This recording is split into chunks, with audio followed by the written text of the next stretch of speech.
Olá, meus amigos, meus queridos alunos. Vamos começar a nossa revisão de filosofia, né? É o livro 1, né? Que vai cair na prova. Então, como é o livro 1, a gente não pode deixar de começar, né? O conhecimento, né? Mito e filosofia. Vamos colocar da seguinte maneira: a percepção de algo muitas vezes corresponde à sua visualização. Assim, sua existência passa a alterar nossa vida.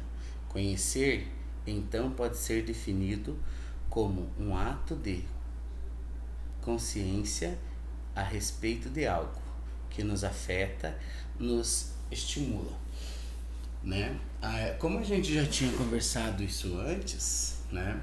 A gente tem que lembrar, alguma coisa que a gente convive demais, aquilo passa a ser, né, uma verdade.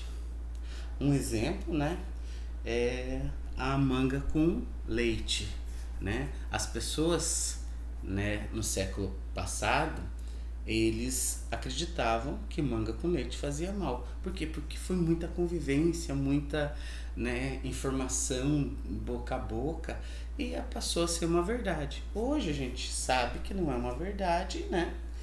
Foi derrubado. Um outro exemplo, que a Terra era o centro do universo, ou que a Terra era plana. Então, por muitos anos, ficou essa informação, né, que a Terra era plana. Porém, foi descoberto que ela é redonda. Aí mudou-se a ideia. Então, quando o professor fala dessas ideias que vão passando de geração em geração e se torna uma verdade, o professor não está falando só de um mito, só de uma coisa popular. O professor está falando cientificamente também, né? Hoje em dia, né, na área da ciência, você já tem as teorias e tem as leis, né? Teoria é que a gente não provou ainda, não sabe se é verdadeiramente, mas a gente toma como uma verdade até provar outra coisa, ou realmente até ela ser provada, e aí ela vira uma lei, correto? Nossa capacidade de observação também nos ajuda a produzir e dominar certos conhecimentos. Ao observar os pássaros bicando frutos, o homem descobriu alguns alimentos sem correr o risco de morrer envenenado. Ao observar como os animais se afastavam do fogo, ele passou a utilizá-lo para se proteger. Então, você veja, o homem, né, os primórdios, né, os primeiros homens, eles se baseavam muito nos animais, né? Então, a gente vai por observação, né? E é interessante porque não mudou muito, né? Como assim, professor? Se você observa uma pessoa, ela fez alguma coisa e se machucou, você já não vai fazer igual, né? Então, muitas, né? O exemplo que está aqui, muitas frutas o homem aprendeu a comer por causa dos pássaros, realmente. E tem frutas que a gente não tem nem ideia do gosto, mas não come porque os pássaros não comiam, né? E outra ideia, né, de observação quando você quer fazer um experimento, né? Isso ainda aí, olha, o professor está dando exemplos não científicos e exemplos científicos, exemplos populares e exemplos científicos, né? Então, eu observar um pássaro e ver o que ele come e o que ele não come é uma coisa assim mais não científica. Por quê, professor? Porque o pássaro pode não gostar daquela fruta e nunca mais comer, né? Pode achar que aquela fruta não faz bem para ele não comer, mas para nós não tem problema nenhum, né? E tem coisas que nós comemos e os animais não comem. Então, isso, né, foi tomado a priori como uma forma de não tentar morrer envenenado.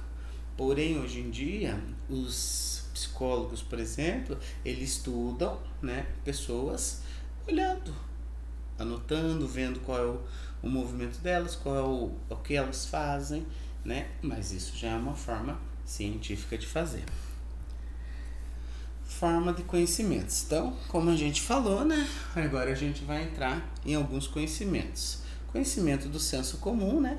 Trata-se de um conhecimento espontâneo, resultante das experiências vividas pelos seres humanos no cotidiano da sua existência, isto é, no seu dia a dia. Como o professor tinha falado, né? Eu não vou fazer uma coisa porque eu vi que alguém fez e deu um problema, né? E eu não quero isso para mim, então eu vou evitar de fazer aquela coisa. E isso é cotidiano. Por exemplo, eu estava com uma dor, tomei um tipo de erva, um chá de erva e sarou. Portanto, sempre quando eu tiver com aquela dor, eu vou tomar aquele chá e vou contar para os outros, né? Senso comum, né? Compreensão do mundo que é fruto de crenças e tradições das quais nos aproximam por meio dos sentidos, da memória, dos hábitos, dos desejos, das imagens e da razão. Pelo senso comum, fazemos julgamentos, estabelecemos projetos de vida, adquirimos convicções e confianças para agir, né? Então, aí já explica tudo que é um senso comum. O que eu posso dar um exemplo seria mais ou menos, né? A minha mãe, ela trabalha, né, vendendo roupa e ela gosta, ela sente prazer, então eu vou trabalhar vendendo roupa. Aí eu percebo que aquilo eu não tenho jeito de falar, não tenho, né, mas insisto, né, para ver se eu consigo. E eu vejo alguém, né, mexendo, um dentista. E quando aquele dentista começa a falar, me fascina. Então, eu já vejo que eu não sou apto a vender roupa, mas sim ser dentista. E quando eu começo a trabalhar, eu me sinto feliz, eu tenho mais confiança no que eu estou fazendo, né? Então, é isso que é o senso comum. É eu ir pegando ideias dos outros e trazendo para mim, certo? É óbvio que o senso comum ele é muito mais amplo, né? Eu dei o exemplo dos chás e realmente tem mães e avós que falam assim, tá com um problema, usa chá de tal folha. Então elas sabem, e isso é um senso comum, porque deu certo para várias pessoas, vai dar certo para você também, né?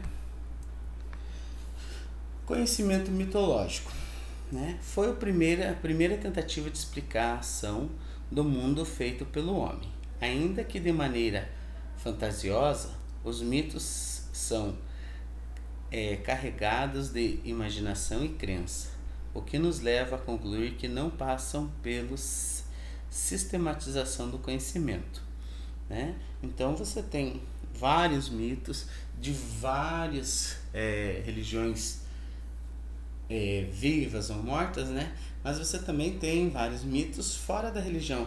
Por exemplo, o mito da caverna, ele não emprega em nenhuma religião, e é um mito, né? A gente hoje, esses mitos também a gente chama de parábolas, né?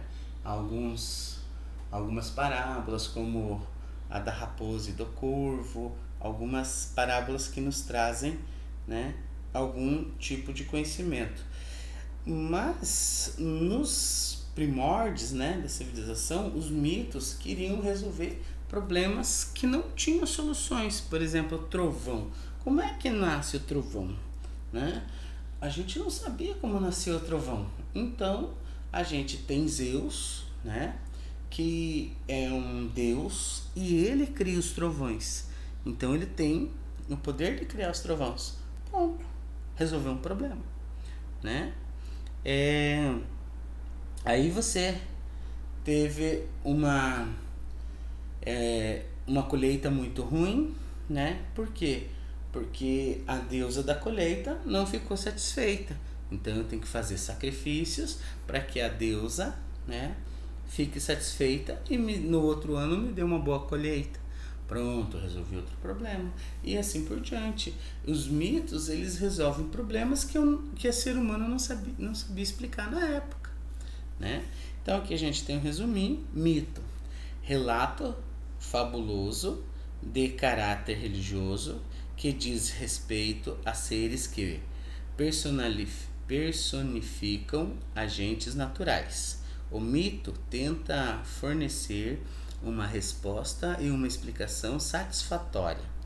Possui igualmente uma função que assegura a coesão social, né? Então, por que o Sol, né, ele nasce de um lado, né, e anoitece e morre do outro, né? Todo dia, porque existe um Deus com uma carruagem que vai puxando o Sol, né? Então eu já resolvi esse problema e todo dia vai acontecer isso. Então o Sol não vai se acabar, né? Sempre ele vai voltar, né? Então você tem toda uma solução. Aí a gente pensa assim, mas é só os gregos? Não, gente, os egípcios também tinham esses pensamentos, os romanos, né? Para cada coisa existia um Deus, existia uma explicação mitológica, né? E as pessoas ficavam felizes por essas explicações e continuavam a vida, né? O conhecimento pela arte, né? Toda obra de arte expressa uma visão do mundo, pois representa a maneira pela qual seu autor percebe a realidade que o cerca, entre outras coisas, né? Então, se eu tenho... Gente, hoje é mais aquela arte abstrata que a gente não consegue conceber muito bem uma forma. Gente, uma coisa interessante, essas formas, o ser humano, ele tem que montar, né, uma forma conhecida para ele, né? Então, se eu tenho algumas formas e eu não consigo associar nada para o meu conhecimento guardado, eu não consigo entender, né? Porém, né, existem obras que não têm desenhos conhecidos, mas elas são fantásticas, né? E isso vai da compreensão de cada um. E realmente, se eu olhar para um quadro e ele não me disser nada, não tem problema dizer assim, não entendi. Porque é a tua visão em relação àquela arte. Você não entendeu. E você não é melhor ou pior por isso. Você simplesmente, né, tem a sua opinião. Agora, tem pessoas que olham e dizem assim, nossa, eu achei, né, muito eloquente aquele movimento do pincel, percebam aquele losango contrastando com aquela reta, né? Tem gente que já tem toda uma desenvoltura, né, que também não te deixa melhor ou pior naquele momento. Ele pode muito bem olhar para uma Mona Lisa e dizer assim, é uma pessoa, e daí?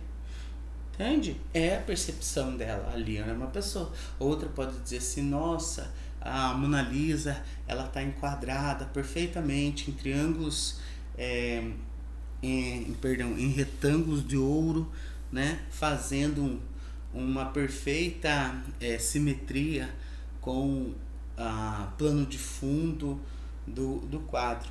Então você já tem uma outra percepção em relação ao quadro da Mona Lisa. E para outras pessoas pode simplesmente falar que é uma pessoa pintada, né?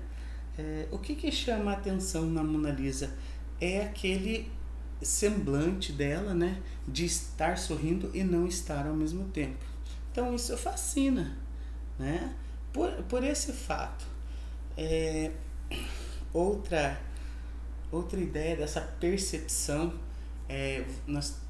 eu não vou lembrar o nome do pintor agora, mas ele pintou 2 quadros exatamente igual. Porém, ele pintou o primeiro quadro com 24 anos e o outro quadro com 60 e poucos anos. Quando a gente observa os 2 quadros um do lado do outro, o primeiro quadro, as flores são azuis, o vaso é um azul destacável, brilhante, E o segundo quadro, que era as mesmas folhas, as mesmas flores, desculpa, o mesmo vaso, o mesmo plano de fundo, já é vermelho. Já é indo para um pastel. Então você veja, a própria percepção do autor muda. Quem dirá quando a gente vai observar a arte, né? Então, a palavra arte vem do latim ars e corresponde ao termo grego tenhar, técnica, significado, toda atividade humana submetida a regras em vista da fabricação de alguma coisa. Olha quão grande é, né? Essa palavra arte, né? Então, em latim, artesão, artifice ou artista, né? Se diz artifex. O que faz com a arte? E também opifice, o que exerce um ofício. E o resultado da sua ação se diz opus no significado e ópera no plural. Isto é, em português, obra, né? Então, arte, né? Resumindo, a gente pode falar que é a obra de alguma coisa, é o produto de algo, né? E então você tem essa percepção.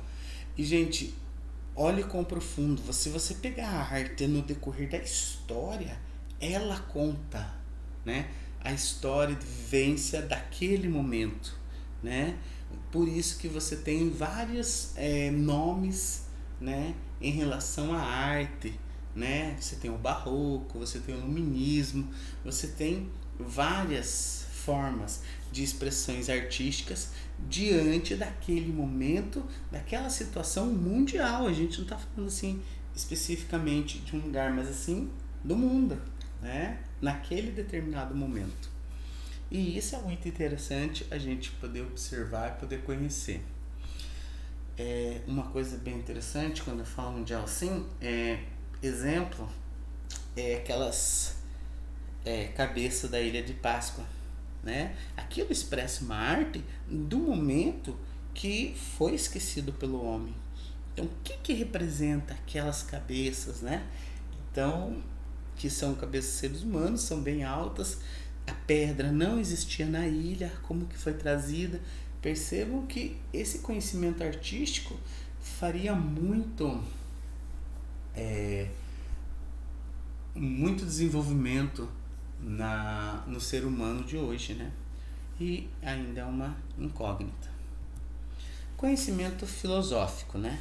Trata-se de um tipo de conhecimento essencial teórico adquirido por quem o pratica por meio de uma exaustiva reflexão crítica acerca da relação da ação humana e dos valores. O filósofo não se contenta em contar uma história sobre as origens do mundo e do ser humano. Ao contrário, busca entender e explicar racionalmente essas origens por meio da sistematização do pensamento, né? Então, a gente tinha os mitos, porém, os mitos não eram suficientes para explicar muitas coisas, né, do mundo, né?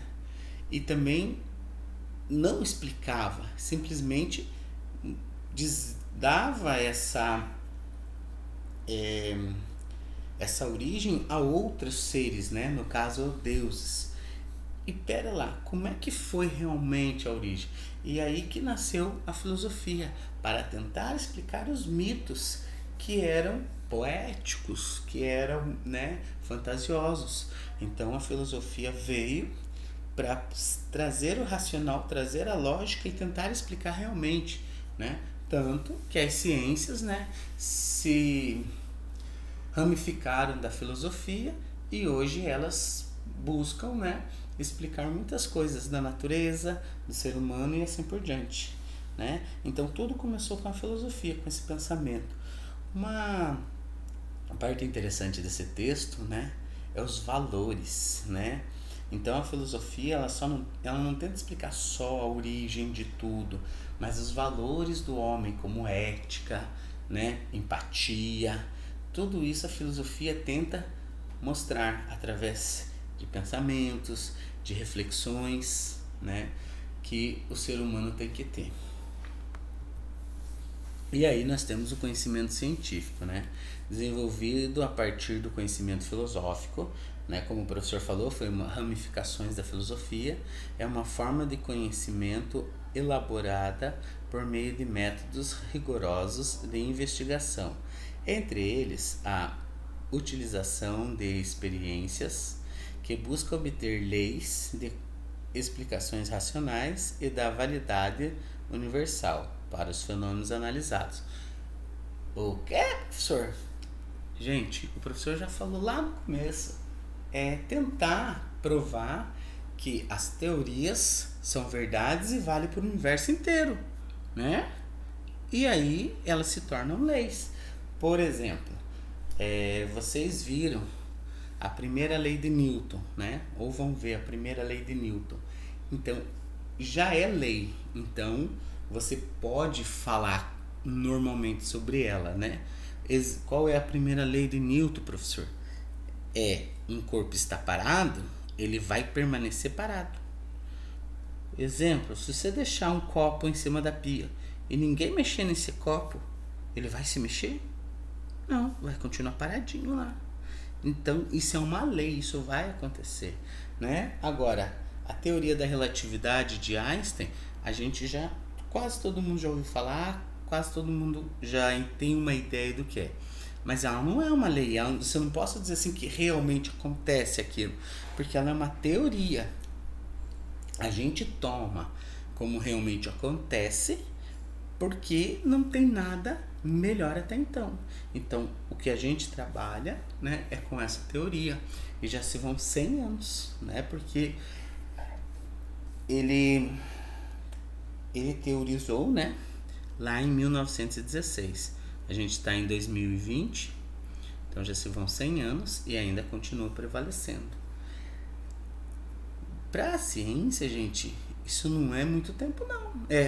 Isso é bem pouco tempo, né? Não é muito tempo. Porque você tem aí que a Terra foi plana por quase 2000 anos, né? Ou mais. E aí você tem que a Terra era o centro do universo por quase também 2500 anos, até chegar em Galileu, né, em 1500. Então, não é uma coisa assim, muito tempo, 100 anos para a ciência, né? Talvez, né, se descubra outra teoria e tome por terra a de Einstein, talvez. Ou talvez se responda todas as respostas, né? Prove-se todas as respostas e ela vira uma lei. Então, ainda está se trabalhando nisso. Por isso essa frase ali, métodos rigorosos, né? São muito rigorosos para se transformar em uma lei. Antes de mais nada, a ciência desconfia da veracidade de nossas certezas, de nossas adesão imediatas, as coisas da ausência de críticas e de falta de curiosidade.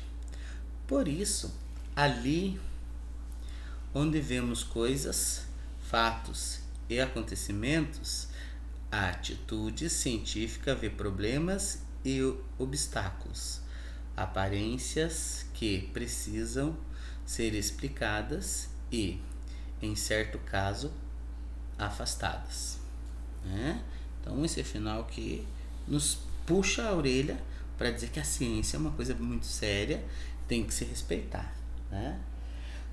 Agora a gente vai, né, como o professor já explicou, né, todos os conhecimentos, a gente vai mais desenvolver esses pensamentos, esses conhecimentos, né, para a gente se aprofundar um pouquinho mais. Então, o pensamento mítico, né, relação entre mitologia e filosofia. Devemos lembrar que a mitologia grega anunciou uma posição diferenciada do homem no universo, ao apresentar um mundo conduzido por deuses que demonstravam as mesmas fraquezas humanas e que se desentendiam constantemente, criando dificuldades à vida humana. Então, olha, como é que eu vou resolver os problemas que o ser humano passa, né? Por exemplo, um terremoto, uma tsunami. Como é que eu vou resolver isso? Com problemas com os deuses. Quando os deuses tinham problemas, aconteciam coisas ruins na Terra. Porque os deuses também têm as suas fraquezas, também são parecidos com os homens, né? O mito relata uma discussão entre Zeus, senhor do Olimpo, e um titã chamado Prometeu, responsável por criar os homens e por dar-lhes dádivas, como a sabedoria e o fogo. Este último roubou do Olimpo e a morada dos deuses. Esse último que ele quer dizer assim, o fogo, né? O fogo foi roubado do Monte Olimpo, que era a morada dos deuses, e ele foi entregue aos homens por Prometeus. E Zeus não gostou disso, amarrou ele em uma montanha, e todo dia vinha uma águia comer uma parte do corpo dele, né? E essa parte se regenerava todo dia. Então foi um sofrimento eterno para esse gigante, para esse titã, né? Isso é uma das histórias que, né, houve um problema, mas um problema mais específico para Prometeus. E o homem gostou porque ele teve a sabedoria e teve como lidar com o fogo, como a gente viu lá, né? Ah, professor, mas lá o senhor falou que o homem viu que os animais se afastavam do fogo e começou a usar o fogo. Gente, isso aqui é uma mitologia para a gente poder entender como o homem recebeu o fogo, como o homem dominou o fogo. Certo? Então não foi pelo aqui na mitologia não foi pelo próprio homem, mas sim por Prometeus, que ensinou o homem a manipular o fogo, tá? E isso é um exemplo do que acontece, por exemplo, Atenas. Da onde surgiu esse nome Atenas? Então, Atenas é a deusa da justiça, né? Então existia aquela cidade, não tinha um nome, e veio Netuno, que é o deus dos mares, reivindicar o nome dele para aquela cidade. O problema é que Atenas também chegou junto, né? E os dois deuses começaram a reivindicar o nome. Então eles fizeram uma aposta. Quem fizesse brotar uma coisa muito importante para a cidade, a coisa entre eles, né, a coisa mais importante para a cidade, ficaria o nome da cidade.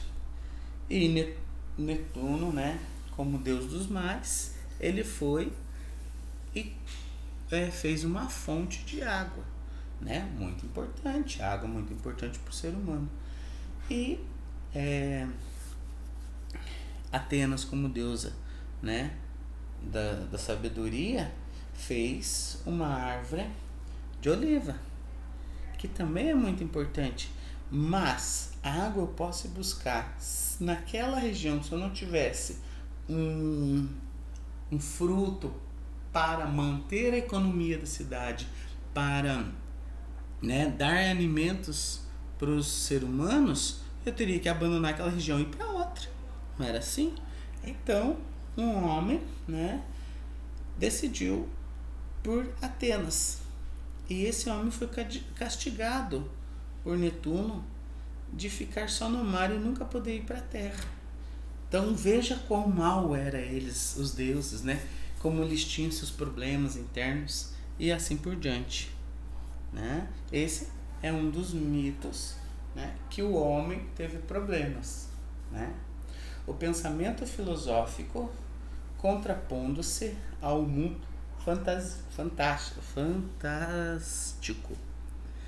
Ao contrário do mito, a filosofia procura tratar das questões da origem de tudo de forma distinta, eliminando as explicações e seres fantásticos, assim como o caráter atemporal do mito.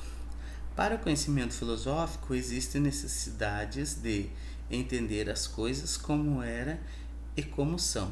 Assim, a filosofia procura se servir de alguns instrumentos como a lógica, a razão, para cumprir seus objetivos.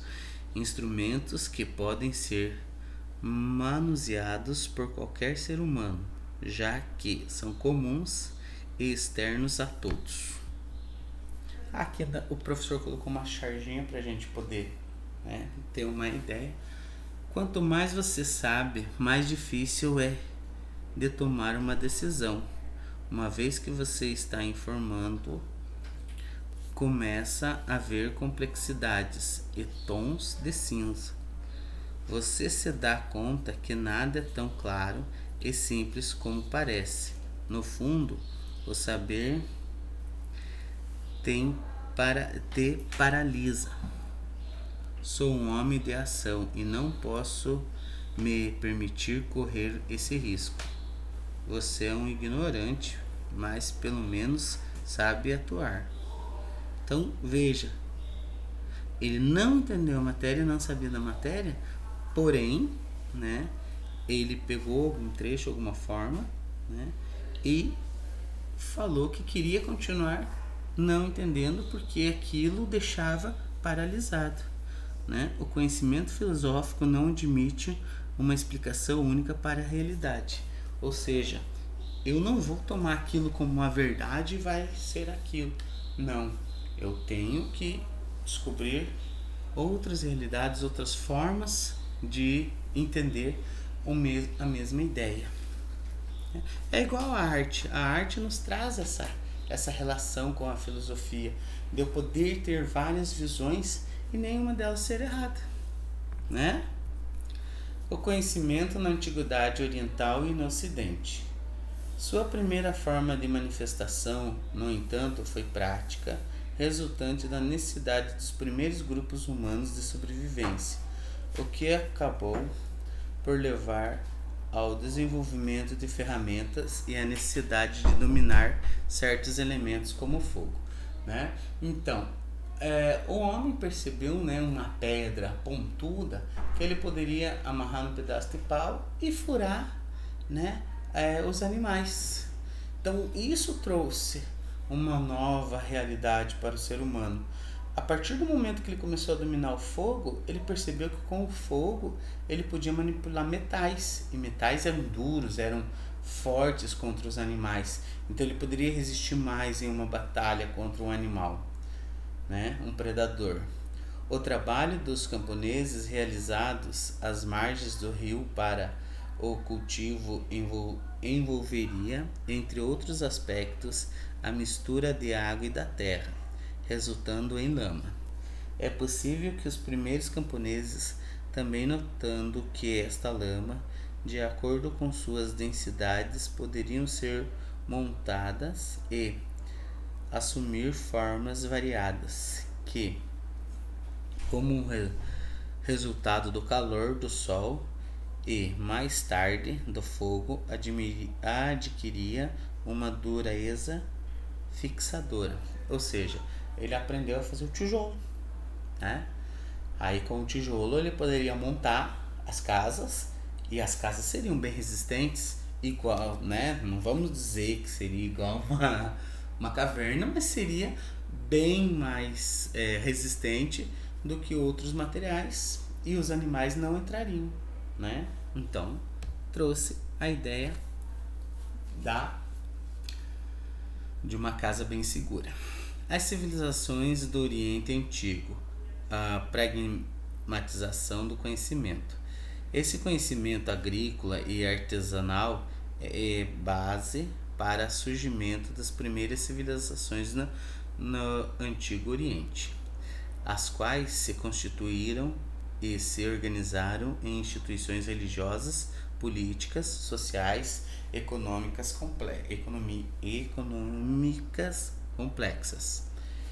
Essas primeiras civilizações, em especial a egípcia e a Mesopotâmia, constituíram os primeiros estados que centralizavam tais instituições e justificaram sua existência por meio de sobrevivência natural da esfera religiosa era o estado teocrático da Regátia. Gente, eles eram, né, eles tinham a seu, na parte religiosa, eles tinham assim, como eu posso falar, hierarquias, né? Você tinha os mais baixos, que era o que conversava com o resto do povo. Você tinha os intermediários, que seriam aqueles que rezavam, que conversavam com os deuses, mas você tinha, né, as pessoas que falavam diretamente com os deuses. A partir deles era passado para a segunda, que passava para a terceira, que passava para o povo o que os deuses queriam, né? Então você tem uma hierarquia religiosa, certo? Essa estrutura, né, principalmente egípcia, a gente tem uma ideia também em Mesopotâmia, ela prevaleceu por muito tempo, né? E eles foram por muito tempo soberanos. Essas características eram limitadoras do desenvolvimento de um pensamento lógico e racional e de uma atitude questionadora, ação de pensar e do conhecimento filosófico. Então, por muito tempo eles dominavam o povo por isso. A gente tem relatos, principalmente no Egito, que o povo ele era tão, como que eu posso dizer assim, tão bem ensinado, né, que bastava tocar uma trombeta que todo mundo se curvava para, né, o sacerdote passar, porque ele era enviado dos deuses, né? Gente, isso ainda estou falando um pouco antes dos faraós. Os faraós existiam, mas os vamos chamar de sacerdotes, né? Os sacerdotes, eles eram mais cultuados. As pessoas tinham mais medo deles do que o próprio faraó. Então, eles eram subordinados. E eles fizeram por muito bem isso por muitos anos, né? Provavelmente houve uma revolução, perceberam que eram apenas homens e continuavam, né? E conseguiram se libertar e trocar os pensamentos. A civilização grega, o nascimento da filosofia. Então, pera lá, professor, como que surgiu isso, né? Os gregos, gente, não tinham essa ideia de um faraó, de um rei, né? A ideia deles era mais assim, das pessoas poderem escolher seus representantes. Assim como no caso das civilizações da antiguidade oriental, a civilização grega surgiu decorrente da migração populacional em busca de climas e de recursos naturais adequados à sobrevivência. Apesar de escassez da terra fértil na península balcânica, a agricultura tornou-se originalmente a atividade econômica principal dessa sociedade, elevando os grandes proprietários de terra a uma condição política superior, contribuindo para a formação de uma aristocracia que se apoderou do controle das instituições que organizavam as cidades-estados gregas, né? Então você tem aí um representante escolhido pelo povo, o povo participando, né? E aí você tem essa ideia de democracia. E aí a gente começa a era pré-socrática, descobrimento da razão. Então, como era um pouco mais livre, né? Vamos deixar assim com essa palavra, né? O pensamento crítico, né? Houve um avanço sobre a filosofia e deixando para trás os mitos, né? Então, muita gente começou a pensar o porquê de algumas coisas, a estudar, a observar e assim por diante. Considerando os primeiros passos da filosofia, não é conhecer questões relativas ao bem e ao mal, é a estática e a ética quanto o assunto é filosofia grega. O primeiro filósofo se preocupava com o mundo material, com as pixes, natureza, pois mais precisamente com a explicação da origem do mundo material. Os primeiros filósofos, portanto, não recorreriam aos fantásticos como a narração mítica, mas também não praticavam a metafísica além do mundo material, ou seja, não evoluiriam assim para uma coisa abstrata, certo? Eles ficavam dentro do mundo material, tentar resolver as coisas materiais, as coisas que a gente podia pegar, sentir, né, cheirar, e assim, nos elementos mesmo, dentro dos elementos, dentro dos 4 elementos, terra, fogo, água e ar. Então, esses primeiros filósofos, eles tinham essa preocupação dessas explicações, né? O primeiro que a gente vai falar é Tales de Mileto. O Tales de Mileto, ele viveu muito tempo no Egito. Então, quando o rio Nilo subia as suas águas, ele inundava uma vasta extensão de terra. Quando ele voltava para o seu leito normal, aquela vasta extensão de terra ficava muito fértil. O plantio era muito bom naquele momento, né? E ele percebeu que tudo vem da água, né? Tudo se traz da água. Primeiro elemento, a água, né?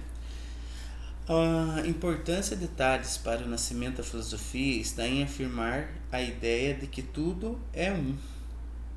A esta proposição da unidade, denominada unitarismo, além de Tales, podemos considerar unitaristas Heráclito de Éfeso e Parâmides de Elea, responsáveis pela primeira grande disputa filosófica, cujo impasse seria resolvida por Sócrates. Gente, essa parte da água do Egito tá tudo ali na primeira parte, né? Pra gente poder entender. A hora que você ler, você vai perceber. Heráclito afirma que o fato da mudança das coisas é o fogo, e não a água, pensado por Tales. A água é sua transformação de estado e de fluidez. Esta vinculada ao fogo, se a água perde o fogo, né, o calor, fica sólido. Se o ganha calor, né, é aquecida, ela evapora. Então, para Heráclito, o elemento principal era o fogo, o que transformava tudo, inclusive a água, que era o pensamento de Tales, certo? Então, é o fogo que comanda. Para Parmídes de Elia, após ser a luta de contrários, caracterizada do pensamento de Heráclito por acreditar que isso não poderia abrigar a verdade do universo, em sua cosmologia colocou a questão absurda para ele de se pensar que o ser e o não ser são equivalentes e verdadeiros. Se algo é, ele não pode não ser. Se deixa de ser, não é verdade. Então ele já trouxe mais uma visão filosófica, né, do ser e do não ser, né? Se eu sou, eu não posso ser, mas se eu não sou mais, portanto não é mais verdade, certo? E a partir disso houve todo um impasse filosófico da ideologia do primórdio do homem, né? A respeito de Pitágoras de Samos, a realidade dos números segundo o filósofo Aristóteles. Os pitagóricos foram os primeiros a se dedicarem à matemática. As matemáticas e as fizeram progredir. Nutrindo por eles, acreditaram que os princípios deles fossem os princípios de todas as coisas que existem. Ou seja, tudo que existe na natureza é composta por números. Então, se é composto por números, tudo eu posso problematizar quantitativamente, certo? Ou seja, tudo eu posso pôr em forma de números, né? E para eles, né? Isso, o universo, ele era formado por matemática, era formado por números. Que se a gente pensar mais tarde, tem lá em 1500, Galileu Galilei diz assim, que matemática é o alfabeto que Deus escreveu o mundo. Então, olha, eles estão muito longe, né? Ah, professor, mas o senhor gosta muito de matemática, por isso está falando isso. Na verdade, é porque assim, tudo você pode quantificar. Se você pode quantificar, você pode pôr em formas de números, certo? E aí nós temos, né, essa discussão voltada, né, para essas ideias. Agora a gente já está em 1460 a 371 a.C. Demócrito de Abdera. Este pensador discípulo de Euclides e fundador da escola atomista, e teria tentado resolver as questões de Heráclito e Parmênides, procurando desenvolver um raciocínio que abordava o caráter monista da physis e incorporava-lhe uma forma múltipla e pluralista, a partir da existência de vários elementos responsáveis pelas composições de tudo. Né? Então, ele foi lá para os primórdios de tudo, de todas as coisas, né? Os átomos. E ele disse que os átomos, né, construía tudo, tanto água, fogo, qualquer coisa no universo, né? Então, olha quão velho é essa ideia, né? Só que o problema é que ele dizia que o átomo ele era a última coisa, não era divisível, né? Não dava para ele acertar tudo também, né? E o novo rumo, né? Então, a partir disso, percebam, gente, que foi uma evolução. E olha, não é uma... Quando o professor falou lá de 100 anos, percebo que a gente está falando aí, ó, de 460 antes de Cristo, para chegar nos dias de hoje. E ele não estava muito errado. Assim como os pitagóricos não estavam errados, assim como Tales não estava errado, porque nós somos formados de água, a gente veio, né? A gente necessita muito da água e também a gente necessita muito do fogo, porque o fogo transforma realmente os nossos materiais. Para estar no topo da cadeia alimentar foi graças ao fogo. Então percebam que se a gente pegar um pouquinho de cada um, todos eles estão certos, né? E a gente teve essa evolução, né? A partir do século V a.C., a filosofia dá um salto qualitativo com as proposições socráticas, rompendo com as primeiras preocupações pré-socráticas, que não será abordadas completamente. Caberá a Platão, discípulo de Sócrates e principal referência bibliográfica da ideia do mestre, procurar solucionar a questão do mobilismo e do imobilismo de Heráclito e Parmênides, assim como caberá a Sócrates aprofundar a busca pela verdade e pelo belo, né? Então, você tem, né, que é estudado, mas não é aprofundado, né? E daí você tem Sócrates, que ele vai aprofundar e vai, né, trazer uma nova visão para o mundo, certo? E aqui a gente termina esse resuminho, né, da nossa aula. Obrigado pela atenção. Tchau, tchau.